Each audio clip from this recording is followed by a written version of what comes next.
The genre of zombies is one of the best, yet strangest genres to exist. The idea of the dead coming to life and munching away on fellow humans, turning them into the undead, is just insane. But it makes for some awesome films and video games. From classics such as The Night of the Living Dead from George A. Romero to the Resident Evil franchise, or even the Amazing Zombies mode in Call of Duty franchise, introduced in World at War, and it has been in pretty much every COD since then. Zombies have been around a long time, and aren't going anywhere soon. And though Halloween is past by the time this video goes up, it was only a few days ago, so what better time than to look at Resident Evil 7, BIOHAZORD. Hey, what's up everybody, my name is Noah and welcome to the Nerd Talk, episode 2 of the Nerd Talk, the Halloween kind of special. So Resident Evil BIOHAZORD. I am a huge Resident Evil fan. I've been a huge Resident Evil fan ever since I was like really young with the movies. I know a lot of people don't really like the movies.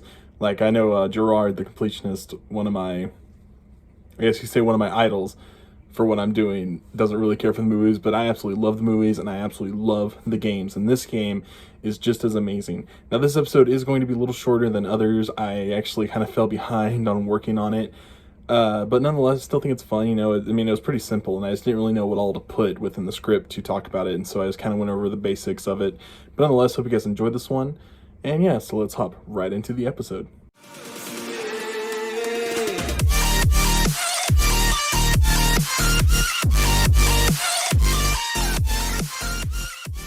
So the story of Resident Evil BIOHAZORD is super simple, so let's hop into it.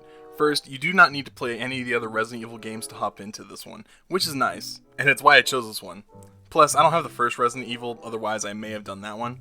Anyway, it does help in some ways if you have some knowledge of the previous games for some documents you find in the DLC of Not a Hero, but let's get going to the story. So, you play as a man named Ethan, and his wife Mia has been missing for 3 years, and one day she happens to send you an email telling you to come and get her, so you head on to grab her at the Baker residence. Once arriving, Ethan goes ahead and starts exploring a little bit until he finds Mia, and then BAM! She turns on him and tries to murder him. After a swift battle with Mia, Ethan kills her and receives a phone call, telling him to head to the attic. But what's this? Mia's body is missing? Already, we see something isn't right. So Ethan goes on, and before he heads up to the attic, Mia shows up again and chops off his hand with a chainsaw. Oof, that doesn't look too good, my dude. May want to get that checked out. Just saying. After this, another battle ensues with Mia, and after this, she is taken down once more. Ethan is then knocked out by Jack, and both him and Mia are taken to the main house. Once there, Ethan has his hand stapled back on and is able to use it again. See, everyone here is infected by what is called the mold, and so they are able to die and have body parts chopped off, but can reattach them and use them again, like normal. And it makes them crazy maniacs. So, Ethan goes around the house trying to survive and escape, fighting off what technically can be called zombies to an extent, but are called the molded. These nasty shark faces-like creatures that will bite your face off given the chance, and fighting the Bakers who explore different areas of the house. Jack, the father, walks to the main house and uses his shovel to smack you. Marguerite is in the cabin house and she has the nasty bugs that can swarm you and attack you. And Lucas is basically like Jigsaw, except when it was Amanda doing her games, rigging them so you won't survive. Just one big ol' happy family. Sounds like a good time. There's also Zoe, the daughter who calls you, and she's infected, but she's not out to kill you. Instead, she wants to make the cure and get out, and Mia is still alive going around. And so the goal is to make the cure so all three of you can escape. Once gaining the items for the cure and freeing Zoe and Mia from the clutches of Lucas, the cure is made, but it doesn't last long, as Jack returns once more and Ethan is forced to use a cure on him. After this battle, there's only one cure left, and so he has a choice to use the cure on his wife, who he came to get, or Zoe. I chose Mia both for my normal and Madhouse playthroughs because mainly it felt right, and it is the canon ending. So after giving the cure, you both start to leave, leaving Zoe behind. But of course, it doesn't last long as they crash the boat, and Ethan is taken away by the mold. So now we play as Mia, and we see that she is actually part of a secret service group taking care of a new bioweapon called Evie, and Evie is responsible for the mold. After this revelation, Mia finds Ethan and makes a deal with Evie, so Mia is once again under her control, and Ethan heads off to find and deal with Evie. Once he finds her and takes care of her, we see that she was actually this old grandma who we have seen around the house, and so we deal with her, and the nightmare finally comes to an end. Mia and Ethan are saved by the BSAA. The gameplay of Resident Evil mainly consists of 3 main parts: exploration, finding items to use for doors to get around, fighting and avoiding mold and the Bakers, and say it with me now, backtracking. Like, my goodness, you do a whole lot of backtracking in this game. After gaining items and going back to open closed doors and to pick up an item you couldn't before, there's a lot of backtracking, like a lot.